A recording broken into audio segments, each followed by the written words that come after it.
Soccer is the world's most watched sport, but a new spin on the old game is slamming into Des Moines. Take the world's best soccer players and bend the rules a little bit, and what do you get? Soccer slam. When it was actually on, at the time I think it was called Fox Sports World. It's like a legitimate, this was the portal to all soccer in America. So you could watch the Scottish Premier League, you could watch Serie A, you could watch Messi, you could watch all these guys in this. This is a national cable television, and our games are shown live, you know, and at that point you had to be a professional to have your games shown there. So that was kind of exciting. I think I've got copies on videotape still, which obviously now I'd have to get a VCR to actually play the videos.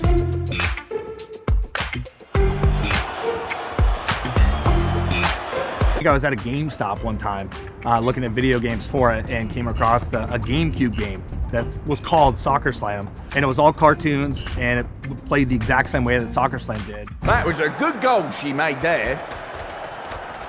That effort is blocked. Came home to my dad and said, "Have you seen this? This looks like exactly what you did." And I think he at the time was like, "Holy yes, that's a real thing. I need to look into that." Seeing the Sega game that was Soccer Slam, I was like, hold on a second, that sounds the same, looks the same, like one letter's different, like what's going on here? There was a video game? Stop. Do I get a cut? Was I in on that? Yeah, I believe some people in LA saw it and created the game Soccer Slam, spelled soccer like you would expect.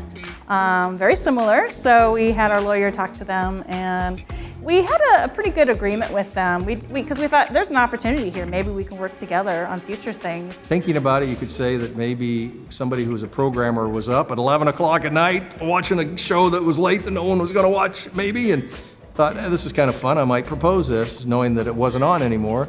But whether that's the case or not, I think we would legally want to say it probably wasn't the case. They probably just had the idea.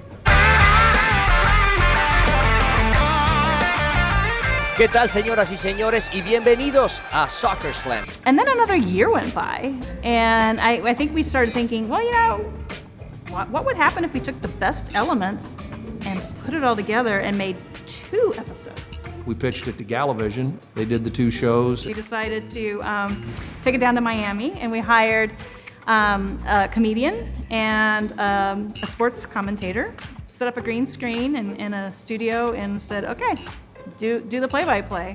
They did talk to us about buying it and doing it, but they sold to another entity outside of the United States once we did the show, and then didn't pick it up.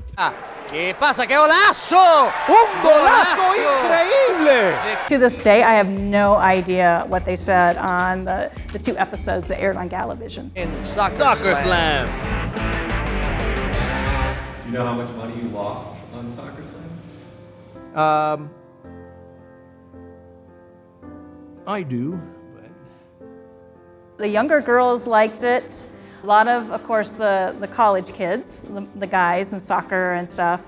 Oshkosh, Wisconsin, whatever college is there, they loved it. Because again, it was just so bizarre. And I can't imagine nowadays if I were just home flipping through channels, I'd be like, what is this? You know, and I think that's what they were doing. And so we got a lot of fan mail. And again, this was before social media was a big thing. During the break, I logged onto our website, www.soccerslam.com. So for them to stop what they were doing, go to their computer, fire it up, and send an email versus a text or something else, that took a lot back 20 years ago. So we had a lot of fun fan mail that we went through, and we sold merchandise. This is 1999, 2000. It's very, very different. Most people were concerned about Y2K, right? What's going to happen with regard to Y2K? And so when you have to persuade people by first creating awareness and then persuading people to feel some way about it and then motivating people to show up, it's a heavier lift. And I think that was probably the biggest challenge. But there were enough groupies, there were enough people who were involved that there was a lot of excitement. I want to consider myself a serious play-by-play guy, football, basketball, baseball. And I thought to myself, God, if this is successful, am I going to be the next WWE announcer. And so half of me thought, yeah, that'd be great and I'd make a lot of money. And half of me thought, no, I'll never be able to do regular sports again. So I couldn't decide whether I wanted it to be successful or not. What I'm learning in retrospect was the level of success of Soccer Slam. It looked wonderful, it looked terrific, but Terry had bills to pay. So let's get back to that cable money, baby. It's really a pretty simple business decision because we had the production crew, we paid for the arena, we paid for all the things that would make this a national sporting event.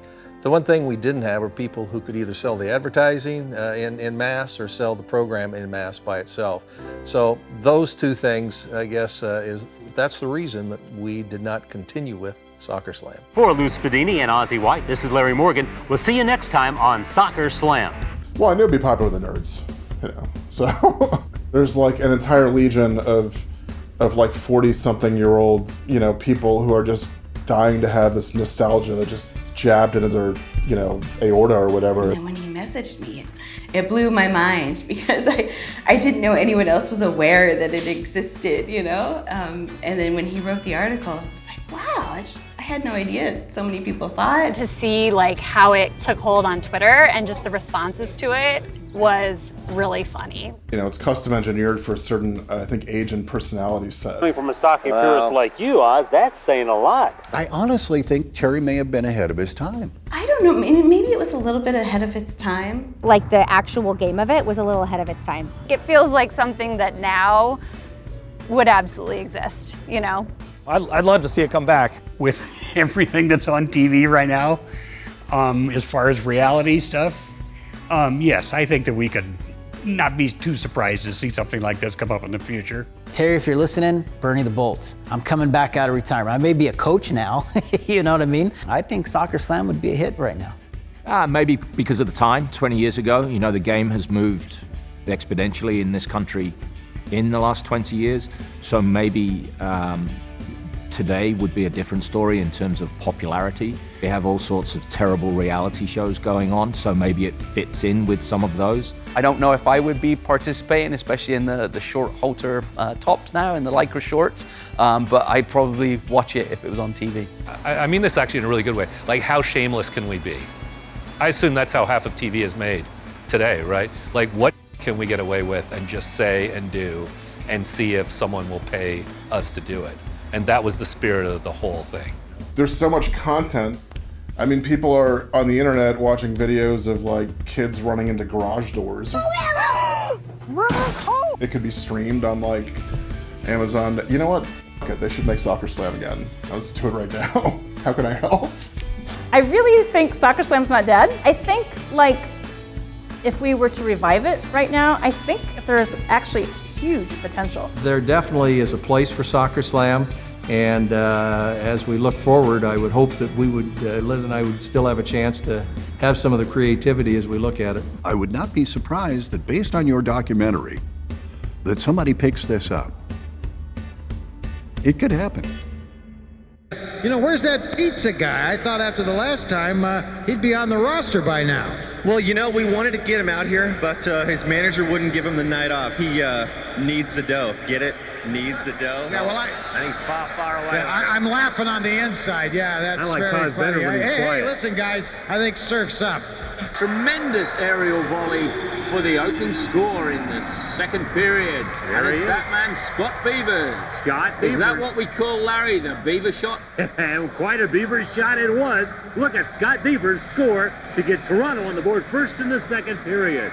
Now, listen, you guys look like you're developing some pretty bad habits. I don't know how you think you can play this game tonight with, Slim Jims and donuts and Coca-Cola. What are Slim Jims, Larry? Bad habits. They're good, Oz. These guys really don't like each other. Okay, it looks as though Lopez does not want to know Kozlowski. But it better be nice.